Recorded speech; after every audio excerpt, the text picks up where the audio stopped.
पूर्वाद्यजापतिगिलैर्गुरुराघवेन्द्र वाग्देवता सरितमो विमलीकरोतु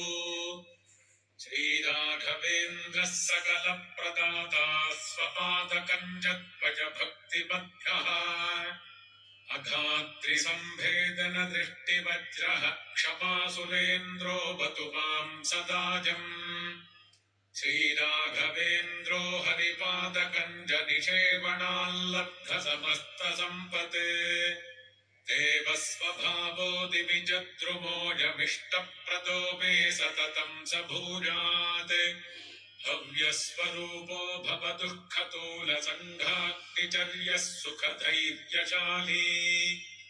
समस्तदुष्टग्रहनिग्रहेशो दुरत्यजोपप्लवसिन्धुसेतुः